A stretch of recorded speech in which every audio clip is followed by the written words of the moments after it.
Hola, buenos días, ¿cómo vas, Alejandra? ¿Cómo estás? Alison, Mara, buenos días, ¿cómo están?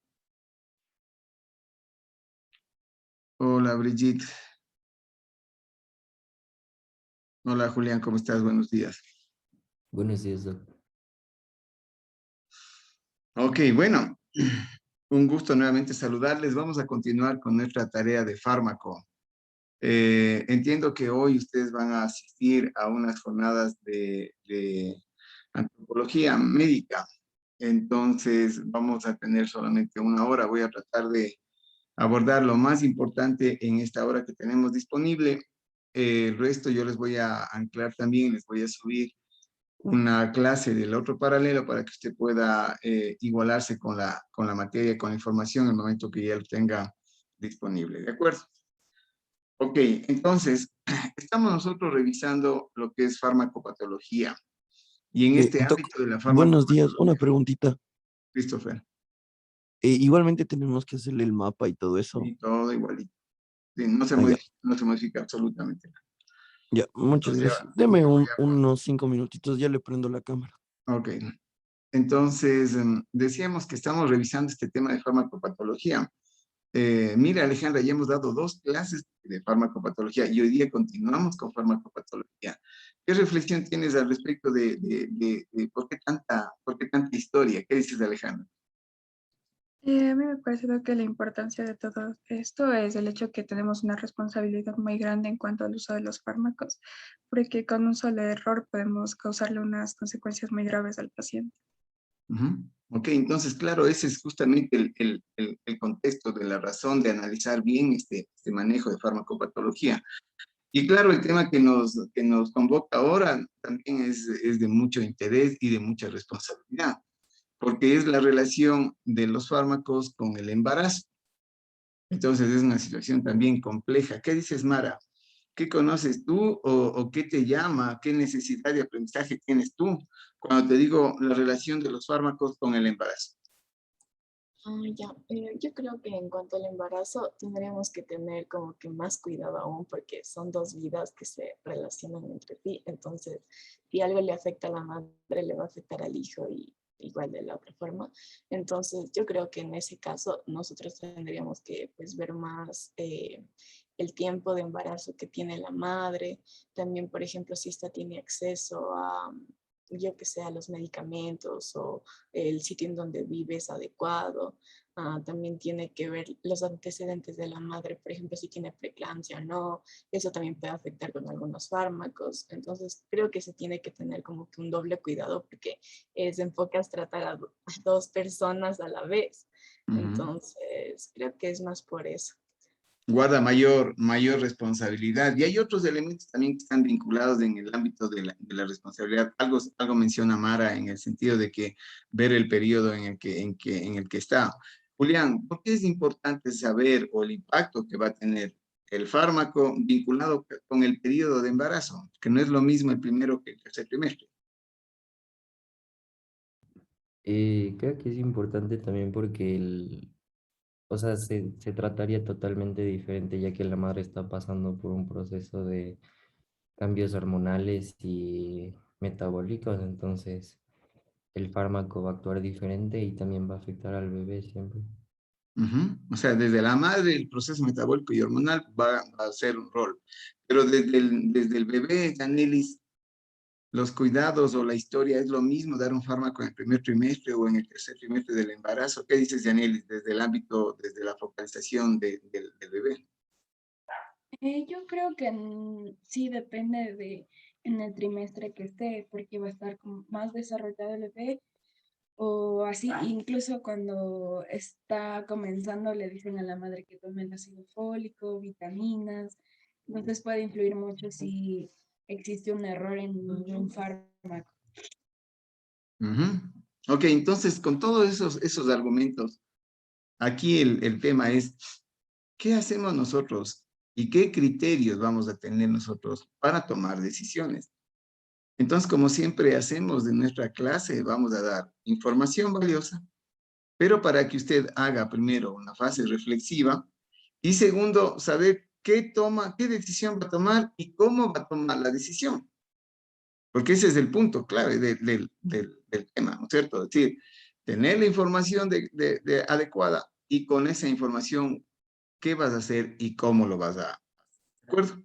Ok, entonces, tenemos claro este antecedente, ¿no es cierto? Que si una persona, una mujer está cursando un embarazo, existen fármacos que van a tener un nivel de riesgo importante.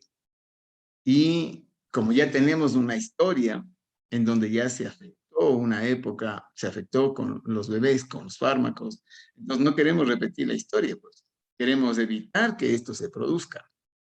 Y por eso nosotros tenemos que saber que la condición del embarazo guarda esta circunstancia compleja, pero eso no quiere decir que la mamá no pueda enfermarse o que la mamá no pueda tener un problema en el desarrollo y que no pueda tener circunstancias que pueda ameritar el uso de un fármaco. Entonces la pregunta es, ¿qué fármaco voy a tomar? ¿Qué riesgo voy a tener? ¿Y qué pasa si es que la mamá no toma la medicación? Es decir, ¿qué pasa si la mamá asume un rol? Es decir, yo como estoy embarazada, no voy a tomar ninguna medicación y voy a soportar la enfermedad. ¿Qué pasa si es que ese es parte de un razonamiento o parte de una decisión? Que puede ser una decisión personal de los padres o una decisión del doctor. Es decir, como usted está embarazada, no le voy a tratar. Vamos a ver qué es lo que puede pasar si existe ese razonamiento ahí. ¿De acuerdo? Entonces, ¿qué es lo que tenemos como antecedente? Que muchos fármacos pueden afectar el desarrollo del embarazo, el desarrollo normal del embarazo, del bebé, la condición de la madre, y por lo tanto tienen que ser analizados. Ahora, normalmente hay instituciones que se hacen voceras o pueden hacer ese trabajo de control, de auditoría, o de investigación o control de las investigaciones y hasta cierto punto, entre comillas, la autorización o la guía para nosotros. Es decir, ¿quién nos dice qué fármaco puedo o qué fármaco no puedo? ¿Con qué criterio nos dicen qué fármaco puedo o qué fármaco no puedo? Entonces, Nicole, ¿cuáles serían criterios para decir, con qué criterios yo podría decirte, Nicole, dale el medicamento o no le des el medicamento? ¿Cuáles serían los criterios básicos? Es Nicole. Con los efectos que produzca, por ejemplo, o sea, ya debe estar el fármaco probado en mujeres embarazadas Ujú. o relacionado a esto. Exacto, es decir, la investigación, la experiencia, los estudios, la historia, ¿no es cierto? Entonces, claro, en este caso, las instituciones que reciben esa información, esos estudios, esa investigación, las instituciones que trabajan con nosotros, como la FDA, por ejemplo, en América, o la Comunidad Europea, o el Ministerio de Salud japonés, ¿ya? Ellos son los que reciben la investigación, hacen una auditoría, hacen un control y emiten pronunciamientos. Entonces, dentro de la FDA hay un grupo especializado exclusivamente en el manejo de fármacos en el embarazo. Entonces, como nosotros estamos viendo en este momento, ¿no es cierto? Dentro de la FDA hay una institución que es un comité de prescripción de medicamentos durante el embarazo. Entonces, ellos nos van a dar y nos van a orientar cómo analizar este proceso. ¿De acuerdo? Ok, entonces basado en eso y basado en los criterios que nos ha dicho Nicole también, las investigaciones son la base fundamental para poner un criterio y ellos nos han puesto ciertos parámetros y han puesto los fármacos en categorías. Entonces, ¿cuál es nuestra tarea? Vamos a analizar la categoría.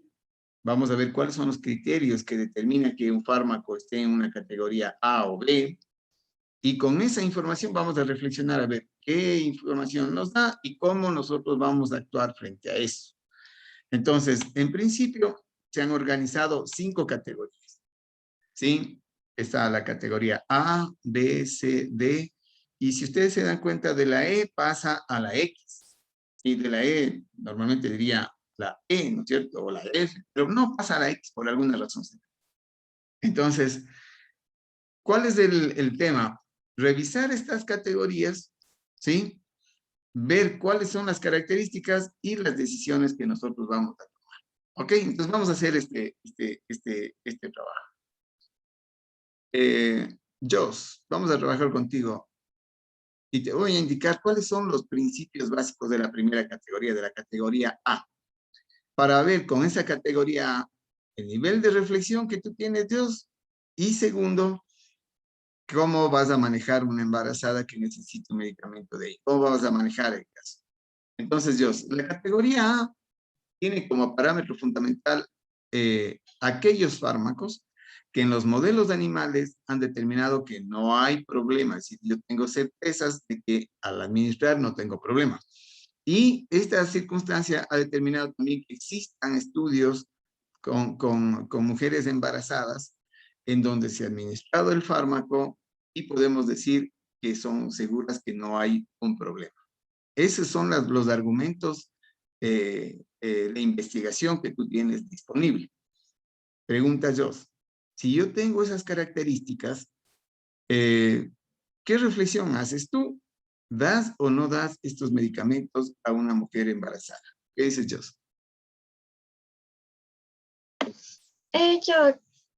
Como me dijo que son estudios que, o sea, ya han sido investigaciones que ya han sido probadas ¿qué me dijo? En animales y en embarazadas, yo creería que no hay tanto riesgo. Tal vez si hay un exceso de esto, tal vez sí haya riesgo, pero en sí yo sí le administraría porque ya son investigaciones comprobadas. Ok, entonces tenemos una argumentación. Ya tengo investigaciones que tienen evidencia, que tengo una seguridad, que está comprobado. Entonces dice yo le doy con tranquilidad. Ok, ahora la pregunta sería, Nayeli, ¿qué tipos de fármacos crees tú que pueden estar en esta categoría A? Imagina algún fármaco que puede estar ahí. Yo creo que los más conocidos y los más usados por la sociedad, por ejemplo, el paracetamol, ibuprofeno, Umbral, Ok, eh, veamos. pueden ser. Es una buena historia, dice Nayeli, los más conocidos, los más utilizados. Vamos a ver si es que eso se traduce ya cuando yo voy a ver el cuadro, Nayeli, y justo contigo vamos a hacer la reflexión. Ver si es que esos que tú mencionas, ibuprofen, paracetamol, ¿cuál más me dijiste? Ibuprofen, paracetamol, algo más me mencionaste. Pero bueno, en todo caso, esto es súper conocido. Vamos a ver si está en esa categoría. Anaí, ¿tú consideras que estos son los fármacos que estarían en categoría A? Yo creería que sí, porque ya, o sea, quizá no todos, pero creería que la mayoría sí, porque, o sea, creo que no tienen tantos efectos adversos y se toma usualmente, Ok, perfecto. entonces Entonces, podría ayudar. nosotros estamos asumiendo un tema de que tomar usualmente puede ser seguro. Puede ser seguro. Veamos si es que eso es la realidad, porque eso es importante saber qué es lo que yo tengo como conocimiento previo, como paradigma, y a ver cuál es la realidad. ¿Qué dices, Byron? Y luego Emily. Yo creo que los de grupo A no sé si pueden ser estos suplementos vitamínicos que suelen tomar las mujeres o el ácido Ujú, fólico, no sé si vendría a ser considerado como fármaco también.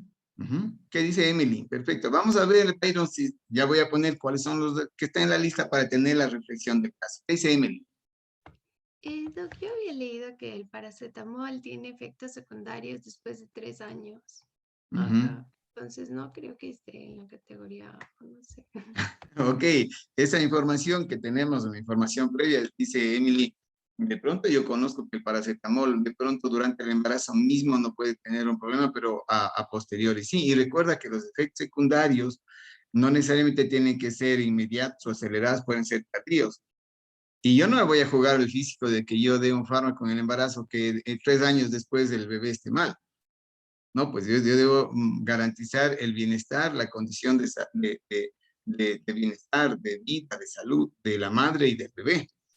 Entonces, frente a esa incertidumbre, veamos quiénes son en la lista y a ver qué reflexiones nosotros podemos hacer, ¿ya? Les voy a presentar los fármacos que están en la lista A. Entonces, los fármacos de la lista A, como habíamos mencionado, tienen dos características importantes. Primero, en los modelos animales nos dicen que no hay problema. Y segundo, se han podido hacer estudios con ese antecedente, se han podido hacer estudios en madres embarazadas y nos dicen que no hay ningún problema. ¿No es cierto? Es decir, se han podido hacer trabajos, ¿cierto? En donde nos dicen que no hay riesgo. ¿Cuáles son los que están aquí? Ácido fólico, vitamina A, vitamina D y fármacos del complejo B. Entonces, aquí tenemos las reflexiones. ¿Qué pasó con el ibuprofeno y el paracetamol? No ha estado acá, Nayeli. ¿No es cierto? ¿Qué quiere decir, Nayeli, entonces, que paracetamol y ibuprofeno no están por ahí? Que no entraría en esta categoría A y más que todo sería perjudicial para el bebé. Podría ser perjudicial. Por alguna razón no está en esa categoría. ¿Cierto? Pero es una buena reflexión la que tenemos de ese momento, porque Anaí dice, si utilizamos siempre, entonces nosotros tenemos, una cosa es utilizar siempre en la población general y otra cosa es el embarazo. Entonces yo no puedo asumir, ¿no es cierto? Esa es la reflexión que tenemos ahorita. Yo no puedo asumir el uso cotidiano con seguridad en el embarazo. Entonces, aquí ves, tienes vitamina A, vitamina D, del complejo B, más como ustedes mencionaban, las vitaminas y el ácido fólico. ¿Por qué, David, el ácido fólico está aquí? ¿Por qué están las vitaminas y el ácido fólico? ¿Qué rol tiene que jugar aquí? Especialmente el ácido fólico era en la formación del bebé y en el desarrollo para evitar lo que vendría a ser la exposición de la columna. Entonces, creo que es de vital importancia porque primero no consigue un riesgo en dosis altas. O sea, no creo que nadie se haya enfermado con una sobredosis de vitamina C porque deberían de haber sido dosis muy voluminosas. Y en esa misma línea, entonces, lo que está en la línea, en la categoría A, únicamente van a beneficiar al desarrollo eficiente del bebé. Ok, es un buen argumento. Mira, los fármacos que están en categoría A, de pronto no son fármacos que van a manejarse en procesos patológicos, sino más bien que van a colaborar el desarrollo del bebé, como el ácido fólico. Es decir, tú sabes que el desarrollo del tubo neural depende de que exista como un prerequisito, es como materia prima. Y correr un riesgo de que una mujer embarazada, por deficiencia nutricional, por deficiencia de que la calidad de los alimentos que ingiera no sean adecuadas, puede tener una deficiencia de ácido fólico y tener un resultado, pero catastrófico con el bebé al final, ¿no es cierto? Entonces, el complemento nutricional con ácido fólico es un elemento estratégico, razón por la cual tenemos esa indicación. Y eso es lo que da un perfil de fármaco para estar en esta categoría. ¿De acuerdo? ¿Qué dice Nayeli? Sí, Doc, aportando un poco más a lo que dijo David, es verdad que, o sea, se conoce ahora que a todas las mujeres embarazadas es elemental que, o sea, enviarles a que consuman el ácido fólico en conjunto también con la vitamina B12, o sea, siempre les mandan como estos dos, precisamente para evitar alguna malformación o algo. Correcto, entonces ahora está súper chévere, claro, Nayeli, ¿qué es la categoría? Y con esa categoría ya, nuevamente, la reflexión es decir, si tengo esos fármacos y tengo esa necesidad y esa utilidad, entonces, claro, no solo que está autorizado, sino que yo tengo que administrar porque es un beneficio para la madre embarazada, ¿no es cierto? Es decir, es un aporte fundamental. Entonces, ese es un perfil de los fármacos que están en categoría A. Ok, ahora, si es que estos son los que están en categoría A, ¿cuáles son los que están en categoría B? ¿Cuáles podrían estar en categoría B? ¿Qué dices, Farid? Si es que estos son los de categoría A, ¿cuál podría ser? Recuerda que tengo 5 categorías. ¿Cuál podría ser una categoría B? Puede ser que aquí sí entre, como dijo Nayeli, el paracetamol o el ibuprofeno, ese tipo de fármacos. ¿Pero por qué? O sea, ¿cuál sería el argumento para estar en categoría B?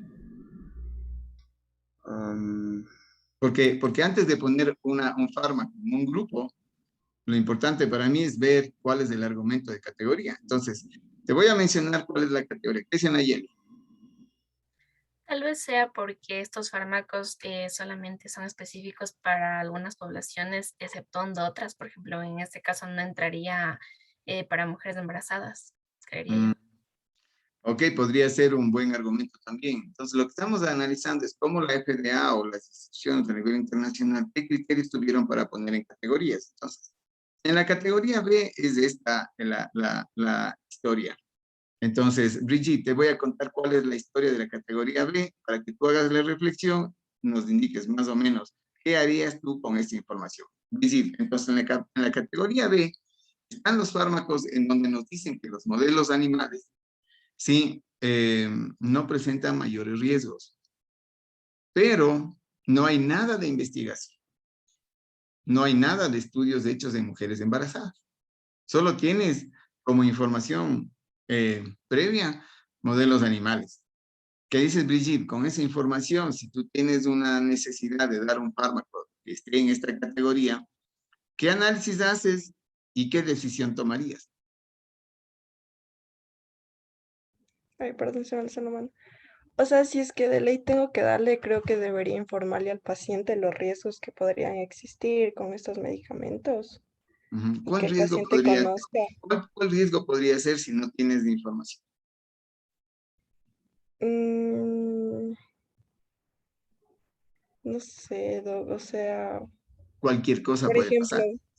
ajá, por ejemplo, puede ser en una infección o algo así, Ok, creer. entonces, pongamos el ejemplo, Brigitte, contigo. Una señora embarazada de 2 meses de embarazo tiene una IBU y yo tengo que dar un fármaco. Y el fármaco que tengo que dar está en la categoría B. No está en categoría A. En la categoría B dice que tengo modelos animales que dicen que no hay problema, pero no tengo nada de estudios en mujeres embarazadas. Brigitte, ¿le damos o no le damos el fármaco a la señora? Yo creo que sí le diera, porque, o sea, según lo que yo he leído o escuchado, es muy importante controlar lo que son las infecciones en la etapa del embarazo, porque si no, esto se puede como que avanzar y podría afectarle tanto al bebé como a la mamá. Ok, entonces Entonces, primera reflexión de Brigitte muy importante. Dice, si yo no controlo la infección, o sea, el hecho de que esté con una infección es mandatorio que yo haga algo y que haga un proceso terapéutico. Porque si yo no manejo la infección de vías urinarias, ¿qué es lo que va a pasar? Va a transformarse en una enfermedad pélvica, va a transformarse en una pielonefritis. Lo que era una IBU termina en pielonefritis o una enfermedad pélvica inflamatoria y puede ser la causa de un aborto. ¿No es cierto? Entonces, quiere decir que frente al proceso infeccioso, frente a determinados procesos, es mandatorio utilizar un fármaco terapéutico, tengo que utilizar un antibiótico. Entonces, ahí yo tengo que ver cuál antibiótico utilizo. Yo tengo algunos de pronto ahí en el grupo B. Entonces, bajo esa óptica, Brigitte, ¿utilizo o no utilizo? Y si voy a utilizar, ¿qué hago? yo sí utilizaría, creo, pero si los utilizaría, o sea, siempre tendría bien informado al paciente de los riesgos que pueden existir si se toma estos medicamentos. Ok, eso es importante. Dice, yo sí utilizo. Segundo, le mantendría informado permanentemente con el paciente a ver cómo va y yo podría utilizar. De hecho, este grupo está con esa autorización que dice Brigitte. Está indicado y está autorizado la utilización de estos fármacos, considerando el proceso que está viviendo la señora. Es decir, yo no le voy a dar de gana, eso quiere decir, obviamente, ¿no es cierto? Es decir, yo debo tener una justificación que permita indicar por qué yo le voy a dar tal fármaco. Entonces, veamos cuáles son los fármacos que están en el grupo B. Vamos a comparar estos fármacos del grupo A con el grupo B. Vamos a ver, Farid, para que tú veas ahí y tú nos des tus observaciones, cuáles están o cómo comparas con el grupo B. ¿De acuerdo? A ver, entonces, aquí tengo los del grupo B. Miren, yo tengo aquí algunos antibióticos, tengo penicilinas benzatínicas, cefalosporinas, tengo analgésicos antiinflamatorios como el diclofenac, tengo eritromicina, tengo el ibuprofen, tengo antieméticos, tengo antiparasitarios, tengo antiinflamatorios como el naproxen, por ejemplo, ¿ya? Entonces, miren ese grupo de fármacos que están ahí. ¿De acuerdo? Entonces, Farid, ¿cuál fue la diferencia entre el A y el B? Que en el B se usa para tratar infecciones. Los del grupo B. No podría decir solo eso, porque hay diferentes, hay antieméticos, o sea, hay diferentes patologías. No es un grupo que yo puedo decir se sirve para tratar infecciones, porque hay algunos antibióticos, Hay antibióticos, antiparasitarios, hay antieméticos, o sea, no podría decir el grupo B es el que sirve para bajar infección. No, ahí hay antibióticos, sí, pero no es eso lo que identifica al grupo. Hay diferentes formas, hay diferentes terapéuticas, ¿de acuerdo?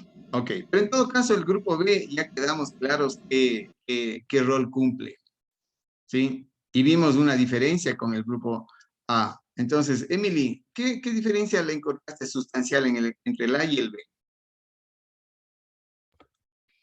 Bueno, que en el A decía que, o sea, ya se habían realizado estudios en animales y en mujeres en edad fértil y embarazadas y que no se habían observado el aumento de los riesgos de las malformaciones y que en el B, en cambio, se habían realizado estudios en animales, sin embargo, no hay demasiada información de estudios hechos en mujeres embarazadas. Sin embargo, también decía que según los estudios que se han hecho, no se pondría en riesgo la vida del feto. Entonces, si es que estos medicamentos son extremadamente necesarios, yo sí los daría. Ajá. Ok, entonces estaría indicado, está justificado, con lo que nos mencionó Brigitte en el sentido de mantener informado, informar bien al paciente y mantener informado. ¿De acuerdo? Ok. Entonces, vamos a ver ahora el grupo de fármacos que están en categoría C. De nuevo, yo voy a dar el argumento para ver cómo ustedes lo pueden analizar. Entonces, Miguel Ángel, el grupo C tiene la siguiente característica. Los modelos animales nos dicen que hay problemas. Los modelos animales ya nos dicen, dice Pilas, este medicamento tiene este problema. Los problemas pueden ser menores, pero son problemas, ¿ya?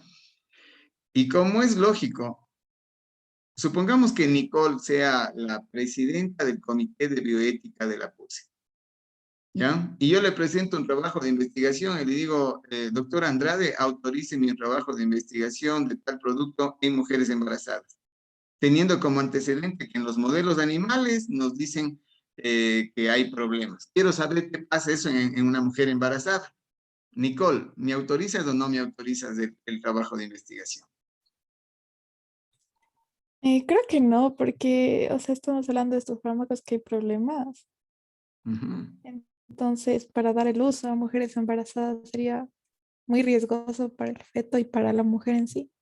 Correcto. Entonces, ningún comité de bioética te va a autorizar un trabajo de investigación en mujeres embarazadas, teniendo como antecedente un modelo animal que nos dice que sí hay problemas. Entonces, con este criterio, Mara, ¿tú esperas tener estudios de investigación que diga que hay problemas?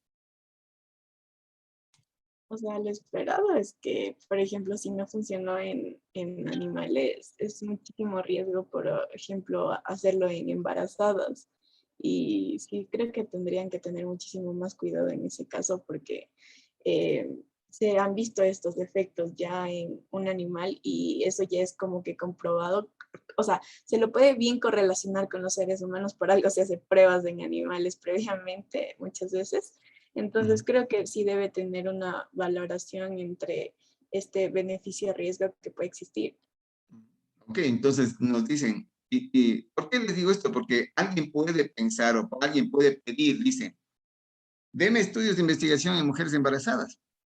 Digo, ¿cómo quiere tener estudios de investigación en mujeres embarazadas? Ningún comité de bioética te va a aprobar eso.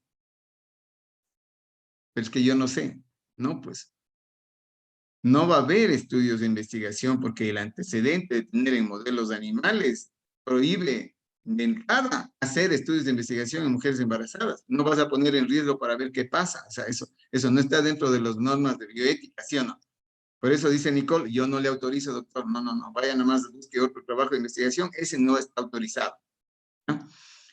Pero en cambio, nosotros tenemos otros elementos que vienen, otros reportes de una forma diferente. ¿Por qué podemos tener reportes de efectos secundarios en madres embarazadas con un fármaco? ¿Cómo puede ser esa lógica? ¿Qué dices, Anaí? ¿De dónde pueden salir esos reportes de madres embarazadas que han tenido problemas con fármacos? Si no hemos autorizado Nicole dice, yo no autoricé ningún estudio.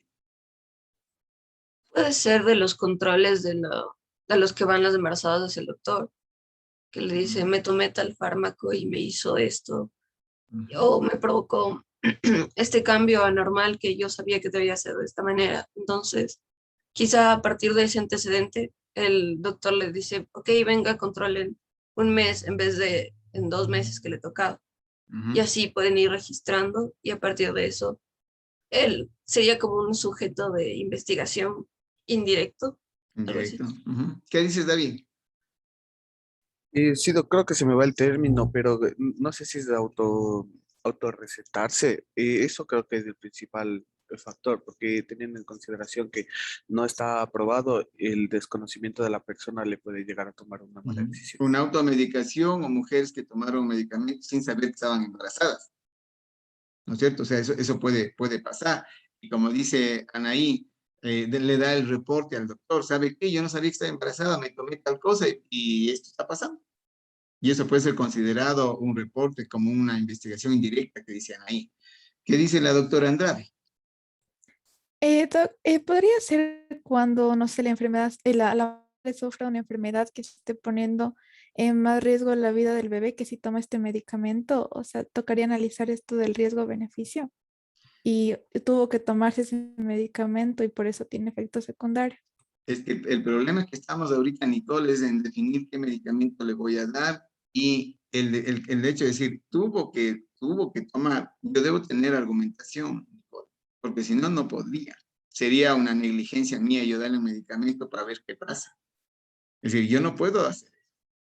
Es decir, ¿cuál es la característica de los fármacos que están en el grupo C? Yo sé que en los modelos animales, ¿sí?, hay problemas. Y segundo, no han sido en investigaciones formales de mujeres embarazadas porque tú no me vas a autorizar, pero pasó lo que dicen ahí. Hay reportes de madres de mujeres embarazadas que sin saber que estaban embarazadas tomaron la medicación y yo ya tengo datos de que hay problema. ¿No es cierto? Los problemas son menores, pero son problemas. Ok, entonces vamos a poner un ejemplo práctico para ver cómo resolvemos el tema, ¿ya? Entonces, Anaí, es tu caso, es tu paciente. Es una señora que durante el embarazo generó una hipertensión arterial. Se llama una hipertensión arterial del embarazo, ¿ya? El fármaco que tienes que dar va a tener efectos secundarios. Preguntan ahí, ¿le das o no le das el medicamento? ¿O qué haces? Supongo que si la vida de la paciente está en riesgo y con ello lleva el riesgo de que pueda perder al bebé, y es en última instancia, sí le daría el fármaco y le haría que venga en un control más seguido para ver qué está provocando en la paciente y qué tanto está afectando eso al bebé. Ok, es una muy buena propuesta de Anaí. Justifica. ¿Qué pasaría, Nayeli, qué pasaría si es que Anaí decide no dar el medicamento? Es decir, tiene riesgo. Y por lo tanto, señora, yo no le voy a dar el medicamento porque tiene riesgo. ¿Qué pasaría, Nayeli? Yo creo que al no darle el medicamento y, o sea, entraría como en una zona de un mayor riesgo. O sea, está claro que hay un riesgo, ¿no? Pero al menos dándole el fármaco podríamos tal vez como no agravar tanto el asunto. Entonces yo también igual comparto como Ney. Yo creería que sí deberíamos de darle porque tal vez podríamos ayudar en algo. ¿Cómo tú darías, Nayeli, el medicamento? Luego le voy a dar a Brigitte la palabra. ¿Cómo darías? ¿Cómo le indicarías? ¿Qué le dice, señora? Señora, ¿qué le dirías a ella? Obviamente, yo creo que aquí estaría la base de toda la comunicación, informarle todo a la paciente en este caso, todos los riesgos que pueda que esto traiga, incluso, o sea, decirle hasta lo más duro, porque después, o sea, ella debe estar consciente de todo lo que va a pasar para este proceso. Ok, ya vamos a poner el caso, ya le voy a poner una historia, Nayeli, para ver cómo la historia puede evolucionar. ¿Qué dice Brigitte? Yo creo que sí es como que muy necesario dar un tratamiento, en este caso de la hipertensión, porque si no, esto puede evolucionar a lo que es la preeclampsia y esto una eclampsia y ahí, o sea, va a afectar tanto a la mamá como al feto. Ok, entonces vamos a, esa historia que voy a contar va a ser con el argumento de Brigitte. ¿Ya? Si es que yo no le doy el tratamiento, la mujer puede evolucionar a una preeclampsia, hace una eclampsia y se muere la mamá y el niño. O sea, la situación es tremendamente gravitante, no es un granito, ¿no es cierto? No es una cosa menor, es una patología que pone en riesgo la vida del paciente. Pues verás, Nayeli, pongamos la historia así, contemos una historia. Le decimos a la paciente, ¿ya? La paciente se va preocupada y dicen, chuta, no sé qué es no sé lo que va a pasar. Y ella decide no tomar la medicación por la preocupación que le dio de que puede tener efectos secundarios. Decide no tomar la medicación. Y pasa lo que menciona Brigitte. Un día estaba bien, hace una crisis hipertensiva, le da una preeclampsia, evoluciona a eclampsia, va al hospital, llega al hospital, le diagnostican el problema, pero se muere la mamá y el bebé. Y el esposo se queda ahí tenaz. Y el esposo le va a ver en el hospital y le va a ver a Nayeli. Y dice, mi esposo se murió. Y Nayeli, ¿qué le vas a decir? O sea, tampoco es como que echarle la culpa, ¿no? Como que nada, es que es la culpa de su esposa porque no sigue un tratamiento, por decirlo así. Pero sí le explicaría que, o sea, nosotros como personal médico le habíamos explicado los efectos secundarios que puede tener y, o sea, qué es lo que puede pasar, cuáles serían las consecuencias que puede tener si es que sí sigue un tratamiento o si es que no, o sea, si Pero es mi que no. esposa no me dijo nunca nada que usted le había dicho. Mm, pues en ese caso yo creería que, no sé, creo que sería como falta de comunicación, porque al menos considero que por parte del médico al paciente sí estuvo todo, o sea, en orden, por decir todo Supongamos comunicado. que la Alejandra es la auditora del hospital y se genera un conflicto. Yo le diría, vea doctora, mi mujer se murió, la doctora no le ha indicado nada, me dice la doctora que sí le ha indicado, yo no he sabido nada. Alejandra, tú como auditora, eres la auditora del hospital. ¿Y ahora qué haces frente al conflicto? Pero yo Nayeli dice que sí le creería indicó. que, Yo digo que a mí mi esposa no me dijo nada.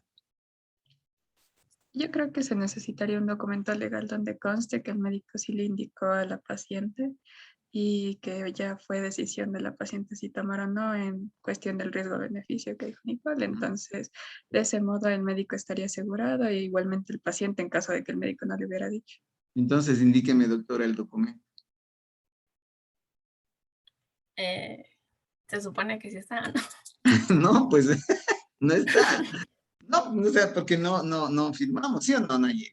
Entonces, Claro, este es, no, no este es el sería aprendizaje. algo Este es el escrito. aprendizaje, porque Nayeli estaba súper clara en el tema. Estaba súper clara, dice, yo le voy a indicar todos los problemas y los riesgos y lo que se puede jugar el físico, dice que puede morir. Nayeli hizo perfecto todo, pero mira lo que pasó al fin del día. Y al fin del día, vos no puedes confiar en que el esposo diga sí, pero la doctorita sí le dijo. Capaz que incluso sabiendo frente a un conflicto de estos, dicen, no, y nosotros no hemos sabido nada.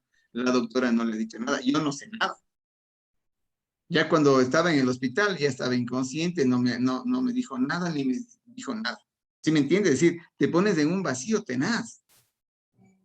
Entonces, Alejandra, tú como auditora del hospital, ¿qué nos recomiendas a nosotros en los casos, en estos casos, que hay estas circunstancias, qué nos recomiendas hacer? Yo creo que ahí aplicaría lo que es el consentimiento informado para tener la firma de la paciente en cuanto al tratamiento de que ella acepta o rechaza y a cuestión de su propio riesgo sería ahí. Correcto, entonces hay dos cosas que es importante.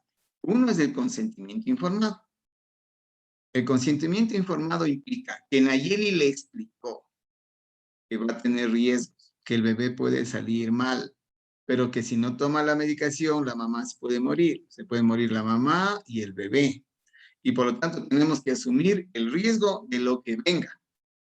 Eso es un consentimiento informado. Pero Nayeli, el consentimiento informado quiere decir coger un documento, poner en blanco y negro, escribir y firmar.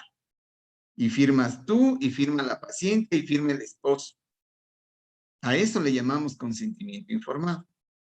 Ahora, ¿qué pasaría, Brigitte? ¿Qué harías tú? Si la señora dice, vea, doctora, mi hijo puede nacer mal, yo me juego el físico, yo no voy a tomar la medicación. Yo no voy a tomar la medicación. ¿Qué haces, Brigitte, ahí? Primero informarle de todos los riesgos que puede existir y no sé, o sea, Ya, y ella dice, vea, doctora, usted me va a obligar a que, aparte de que tome la medicación, usted me dice que yo tengo que hacerme radiografías frecuentemente, pero cada radiografía es un riesgo para el bebé. Por lo tanto, doctora, yo no me voy a tomar y no me voy a hacer las radiografías. o sea, igual aplicaría esto de tener como que algo legal o algo así que conste que ella no se quiso tomar el medicamento por más que se le informaron los riesgos que puede existir a largo plazo. Exacto, entonces ese es un tema de responsabilidad personal, se llama. No es un consentimiento informado, porque la señora no consiente, ¿no es cierto? O sea, no es un consentimiento informado, no es lo que pasó con Nayeli, sino aquí es una negativa de tratamiento. Tú no le puedes decir, bueno, ya vaya nomás de su responsabilidad, porque de nuevo pasaría lo mismo que pasó con Nayeli, pasaría con Brigitte. De nuevo viene el esposo, se murió, y le dijo, sí, pero es que la señora dijo que no quería tomar. Va a auditoría, la Alejandra, ¿qué pide? ¿Dónde está el documento? No hay, ¿no es cierto? Entonces aquí no es un consentimiento informado, pero es un documento de responsabilidad civil, de responsabilidad personal. ¿Qué quiere decir eso? Que firma que después de haber indicado todos los riesgos y observaciones y riesgos que tiene la paciente, la señora se niega a seguir el tratamiento. Y por lo tanto queda en responsabilidad personal lo que pase con ella, el bebé y su condición fiscal. Firmada atentamente, fecha, día y nombre. Firmado el documento, para que a la Alejandra, cuando tenga un problema de auditoría, tranquilamente va a Brigitte y le dice, miren, aquí está clarito y está firmado. Entonces el esposo ahí no tiene argumentación. Aquí tengo firmado por su esposo, que no quería. Y lamentablemente nosotros dijimos que era necesario, pero ella dijo, no se preocupe, yo asumo la responsabilidad. Ok, entonces ahora asuma la responsabilidad. Esa es la historia. ¿Qué dice Emily? Eso, justo mi mami me estaba contando un caso de que una amiga de ella ha estado embarazada de 7 meses y va donde su ginecobstetra y porque se sentía mal y ella le dice que no tiene nada. Y, o sea, la señora ya se ha ido y se ha desmayado y ha tenido preeclampsia y ha estado muy subida la presión y después le ha dado un derrame cerebral y, y bueno, le llevaron a Quito y así y le hicieron una cesárea y le tuvieron que quitar el útero y después su hija se murió a los 15 días, así todo mal. Pero creo que, o sea, según yo, fue culpa de la ginecobstetra, ajá, porque ella no vio que, o sea, no vio los síntomas que ella tenía. Ajá. Es un problema súper grave, o sea, mal diagnóstico, mal tratamiento. O sea, si nosotros no cumplimos a cabalidad las historias de estos roles, o sea, esto que yo les pongo aquí en historias parecería así muy, muy fantasioso, pero mira que se dan casos así bien complejos. ¿Y qué es lo que queremos que pase? Que ustedes nunca, nunca vivan un problema dramático de esta naturaleza, que sepan manejarlo de la mejor forma. ¿Sí? Pero claro, cuando uno tiene el corazón noble y las cosas como Nayeli dice, pero yo le expliqué a la señora, yo le dije a la señora, le dije el riesgo que tenía, le dije que habría riesgo de utilizar el fármaco, pero también le dije que la persona se puede morir si es que no toma la medicación. Pero solo decir hoy en día no es suficiente, ¿no es cierto? Es muy importante hacer nuestra función, porque ahora lo que dice Emily, dice, yo le dije a la señora, yo le vi, le mandé el medicamento, capaz que nadie se enteró, capaz que dijo, no voy a tomar la medicación. Todo entra en la especulación.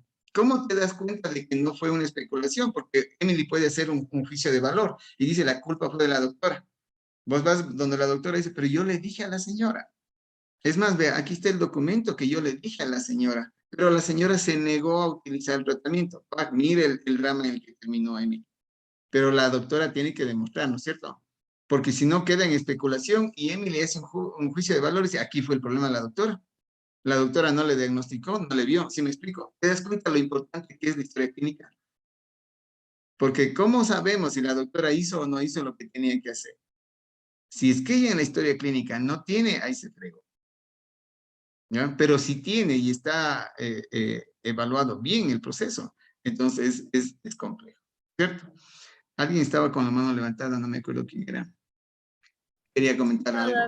Sí, Nayeli. justamente era esto de que, o sea, en la actualidad, por más que nosotros seamos como, o sea, digamos con palabras, no va a ser válido porque en la actualidad, o sea, si no está escrito, no cuenta.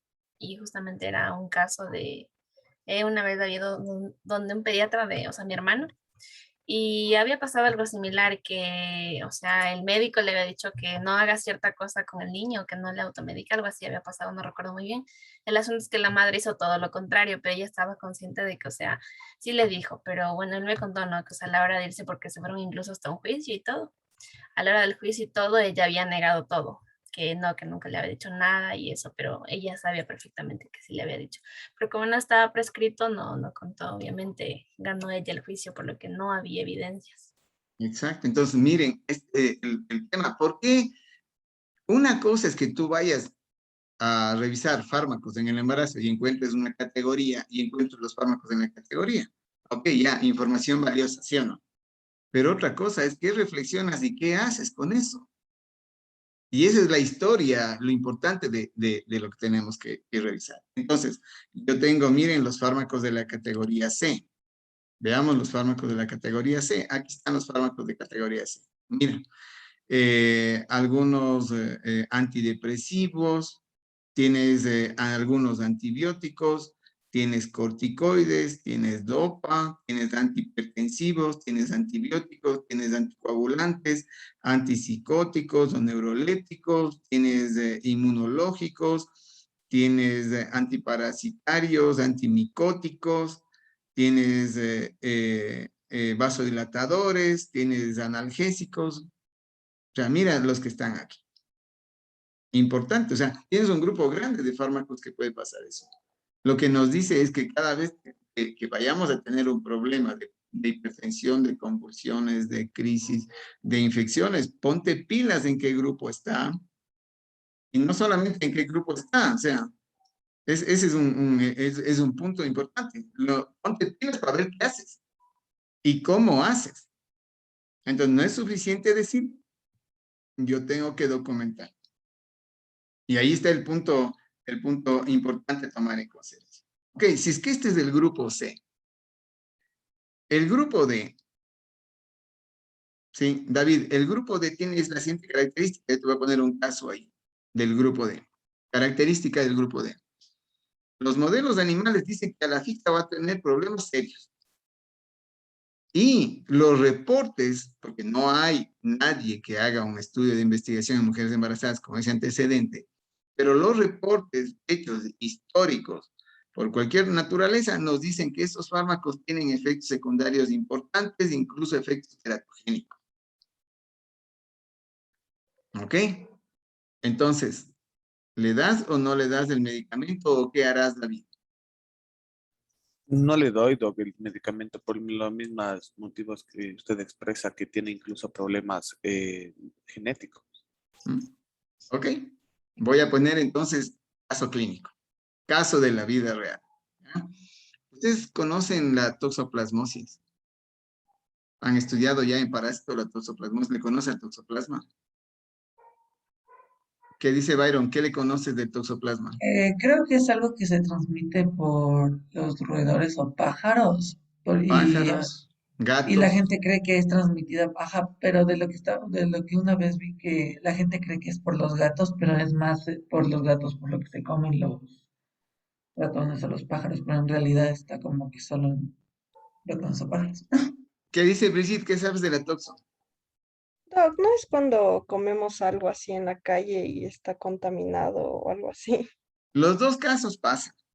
O sea, pasa, es una contaminación fecal oral de mascotas como gatos, pájaros, aves, loros, pero también carnes mal cocidas de contaminación en la casa.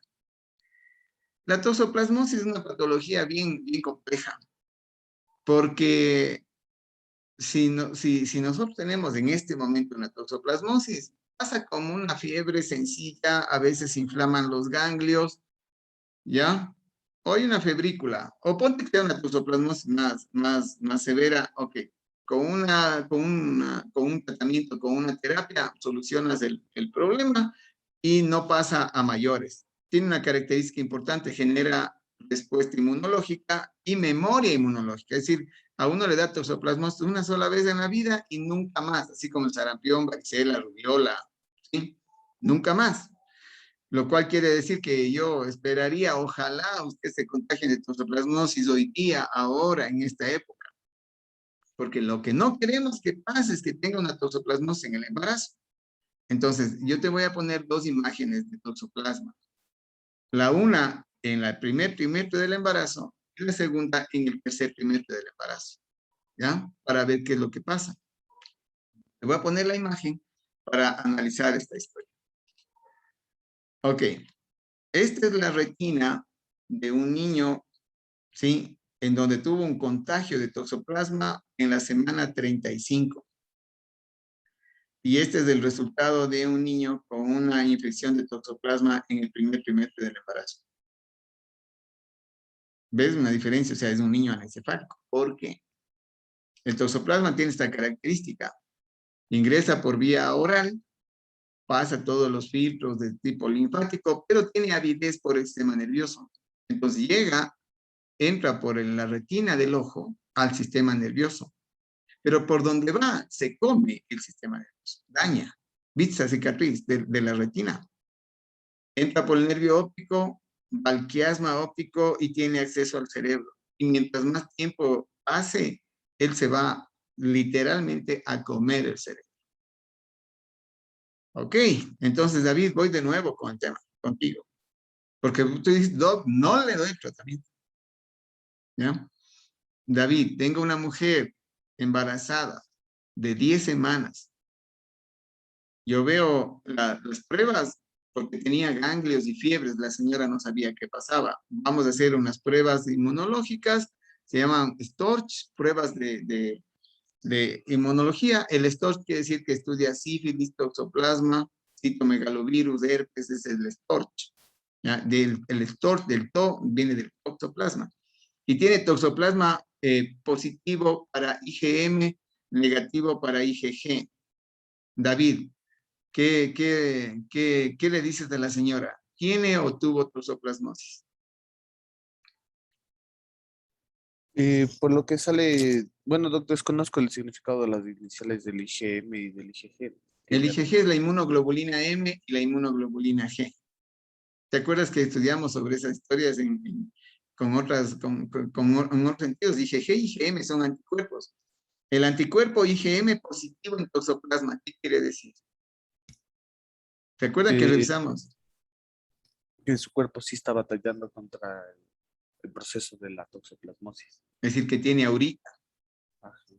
Porque un día alguno de nuestras compañeras se embaraza, pero tuvo toxoplasmosis ahorita, que yo decía, chuta, cuando el doc me dijo justo en esa semana, me dio una toxoplasmosis de doc, ni que ahí, chuta, me enfermé justo esa semana. Pero a Dios gracias, porque ahora que yo me embarazo, yo tengo IgG, quiere decir que yo tuve toxoplasmosis y yo estoy perfecta, la señora va tranquila, no se preocupe, siga con su embarazo, no pasa nada. Pero si yo tengo IgM positivo, quiere decir que ahorita en el embarazo, ahorita, 10 semanas, recién está infectada de toxoplasmosis. Entonces ahora, David, ¿qué haces? ¿Le das, no le das el tratamiento? Para la toxoplasmosis, sí, doc, sí le diera el tratamiento, pero le explicar igual los riesgos y las consecuencias que ella tiene el haber estado infectada con la toxoplasmosis, que de pronto ya puede haber un carácter de, o sea, puede tener algo de forma irreversible porque vemos que ya se ha comido parte del sistema nervioso del niño. Entonces, Pero doctor, la medicación que usted me sugiere, yo voy al libro de farmacología y dice que va a generar alteraciones teratogénicas que el niño puede nacer con malformaciones. chuta, Doc, es que si igual no le doy, igual el niño va a nacer con malformaciones por el mismo hecho de la toxoplasmosis. ¿Qué Entonces hacemos? sería, no sabría, yo creo que sí le daría. Ok, veamos una junta médica. Ahí está la doctora Andrade. ¿Qué dice Nicole? ¿Qué dicen ahí? Lo mío me hacer una pregunta. Usted nos dice que mejor nos contagiemos ahorita, digamos, en un supuesto caso de después en el embarazo. Pero esto cómo es, porque saben decir, no sé, digamos como la varicela, que vayan y nos peguen con los niñitos con varicela, así, pero ¿cómo se puede contagiar de toxoplasmosis? Eso, como el sarampión, la varicela y la rubiola es chévere. Visítale a una niña que está con varicela, visítale, dale un abrazo, ¿no es cierto? No va a estar con sarampión. Pero la toxoplasmosis no es de ese así el contagio. El contagio es, ya te digo, gatos, pájaros, carnes crudas, cosas así que no están bien cocidas, manipulación, comida contaminada, ¿ya? Entonces, no te podría decir exactamente, no puedes con un abrazo tener un contagio, tienes que exponerte a eso. Complejo es, por eso el anhelo mío es que en este transcurso de esta época ustedes se contagien de toxo, porque no van a tener ningún problema, porque es autolimitada. Sí, con ustedes mismos se defienden, forman anticuerpos y solucionan el problema. El problema es cuando esto se presenta en el embarazo, una cosa muy severa. Mira lo que pasa, o sea, lo menor que puede pasar a un niño es que tenga una cicatriz en el ojo y que no pueda ver, y que tenga un estrabismo que tengamos que operar. Es lo menor que puede pasar. Y eso pasa cuando la toxoplasmosis se contagia ya a finales del embarazo. Entonces, Nicole, me encantaría decirte, me contagiate así, pero medio complicado. Decir, ¿cómo le hago? O sea, tengo un gato en la casa, trae pájaros o ten mascotas pájaros ahí. Eso te pone en un proceso de riesgo, ¿ya? Pero te digo, cómete carnes crudas y en vez de toxoplasmos tienen una salmonelosis de esas tenazas y sale el tiro muy mal, Nicole. ¿No es cierto? Entonces, pero ojo, ese sería el concepto, pero es una muy buena reflexión, no es igual que la varicela. Ya te digo qué tendría que pasar, tener gatos, pájaros, loros, papagayos, cosas así, y esperar un contagio. ¿Qué dicen ahí, Emily? Iba a preguntar así, es que, o sea, como nuestro trabajo como médicos es precautelar la vida de la madre, de ley, o sea, como igual hay riesgo de que el bebé pueda sufrir alguna malformación, sí habría que darle para evitar, o sea, también que le pueda afectar a la madre a largo plazo. Es que no sé si se puede infectar también a la madre como No, tal y que sea o sea, a la más mamá fuerte. no le pasa nada. En este caso, solamente el riesgo del bebé. Porque la mamá no le pasa nada, ¿verdad? La mamá forma sus anticuerpos, se defiende, no pasa nada, le pasa la fiebre, 5 días después está perfecta, pero el embarazo sigue. Y al embarazo, al bebé es el problema. ¿Qué dice Emily y luego Julián? Yo tengo una pregunta. ¿Es verdad que así la varicela y el sarampión, si te da así ya más adulto, es más peligroso? Porque a mí nunca me ha Es más dado. severo, es más severo. O sea, tener una varicela a los 25 años es una varicela más compleja, es más molestosa, puede ser más severa, puede ser más, o sea, va a tener más impacto sobre ti. Y eso pasa, sí. Una cosa, una varicela a un niño de 5 años, y otra cosa a alguien de 25. Y yo tuve un caso de una varicela de una niña, de una chica que tenía ya como unos 33 años. Esa varicela, pero bravísima, con muchas lesiones en la piel, muchas lesiones en la piel. Entonces, sí pasa eso, sí pasa. No en todas las personas, pero sí pasa. En todo caso, es el cuidado que puedes tener y el manejo que puedes darle, ¿no es cierto? Con el cuidado y el manejo puedes reducir ese tipo de inflamación. ¿Qué dice Julián, luego Alejandra? Creo que eran dos preguntas. O sea, primero si no existe vacuna contra el toxoplasma. Negativo, no hay vacuna frente a la toxo. Solo tratamiento, no hay vacuna. Ya, doc. Y la otra era si en esta categoría entran como que los antidepresivos, que también pueden ser esto de riesgo, pero beneficio Ujú. para la madre. Sí, ya vamos a ver. Pueden darse, yo te puse así un cuadro dramático, al David le puse en jaque, ¿no? Porque pongo cuadro dramático de toxo, ¿no? Porque puede ser una cosa como más sencilla, así como, por ejemplo, un cuadro de depresión profunda o un cuadro de epilepsia. Tienes cuadros de epilepsia. El punto aquí clave es si es que tú tienes otras alternativas terapéuticas que estén en otras categorías. Si yo tengo toxo y tengo un fármaco que funciona perfecto y está en categoría B, no tendría ningún problema. El problema es que la terapéutica de toxo está en categoría D y no tienes opción. Ahí es el problema, Julián. Lo mismo va a pasar en un paciente que esté con epilepsia. Si yo tengo un fármaco en categoría C, yo prefiero ese. ¿Sí me explico? Y tienes anticonvulsivantes en categoría C. Tienes anticonvulsivantes también en categoría D o antidepresivos en categoría D. Pero por lógica vas a utilizar el que tenga menos riesgo. El problema que le pongo al David, le pongo en jaque porque no tiene alternativas ni en la C ni en la B. Tiene solo en la D. Ahí es el problema. ¿Qué dice Alejandra? Disculpa, ya le iba a decir si ya nos podíamos Oh, ir. ya, sí. Chicos, vamos a suspender esto. Ustedes van a continuar